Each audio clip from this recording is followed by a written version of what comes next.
아버지 안 계실 때 내가 왔지. 제일 엄마하고 많은 시간을 보냈지. 지금 생각하면 그게 참 추억이지. 그때 그래 안 했으면 엄마하고 생활한 게 많이 없었지. 제일 기억나는 거는 봄에 쑥 뜯어와가 그 깎고 쑥국 끓여주는 거, 그 기억이 제일 많이 납니다. 그래. 집에서는 TV도 같이 보고 또 어머님하고 장난도 치고 시장도 같이 가고 잘 지냈습니다. 집을 자꾸 사러 오더라고. 건축에 집 짓는 사람이. 그래서 안 판다고 했는데도 오빠하고 동생하고 집을 팔더라고. 집을 팔게 돼서 떨어진 거지. 다른 이유는 없고. 근데 내가 있으니 내가 다 있겠네. 나를 멀리 하더라고 그냥. 오빠가 밖에서 문을 잠금 장치를 해놨더라고. 엄마가 밥도 할 수 있었는데 밥솥도 다 치아보고 살림살이 다 치아보고. 그래 엄마가 밥도 못 하고 뭐 먹는 거를 못 먹잖아. 전기 제품이 처음 다 고장나가 있고 보일러도 틀 줄 몰라가. 전 때는 덥고 전 때는 춥고 음식이 다 상해가 있고 또 뭐 나가지도 못하지. 참 얼마나 그 고통스럽겠노. 그걸 생각하면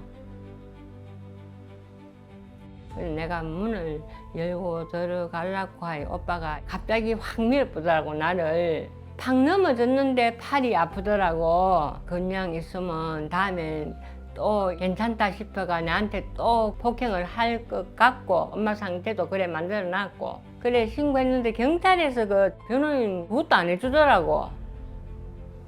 옛날에는 왜 하지 마라 그럼 안 하고 이건 아니다 그러면 그걸 알아들었는데 말귀를 못 알아듣고 이제 상태가 옛날하고 다르다는 걸 내가 알았지. 살아있는 사람이 없어질 때는 내가 그때 참 엄마 있는 곳을 안 가르쳐 주더라고. 그나 엄마 있는 데만 가르쳐 주면은 고소를 뭐 취하하고 그런 거를 이래 묻더라고. 취하하겠느냐면서. 그 조건을 해서 했는데 요양병원에 가르쳐 주더라고. 그거 내 이용한 거잖아. 고소만 취하고로 만들고.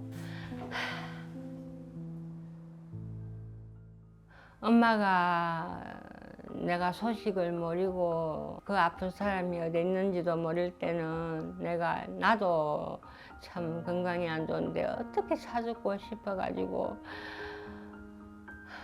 막막하고 요양병원마다 찾으러 다니까 하고 또 경찰서에 노인학대로 신고했고 또 노인학대에도 전화를 해 그렇게 뭐 명확하게 답이 없었고 그래가지고 내가 대륜에 갔는데 거기서는 성의를 보이고 희망을 보이고 엄마가 찾을 수 있는 그걸 해가지고 내가 참 마음이 좋았고 빨리 또 찾아주더라고. 그래서 내가 엄마 찾아주는 그것만으로도 내가 참 고맙다고 내가 전화 왔는 거 감사하다고 그래 했습니다.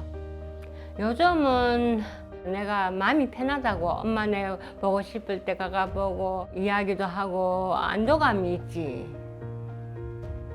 참 태풍 같은 시간이 지나가고 마음이 평온하고 엄마를 찾아준 데 대해서 참 감사하지.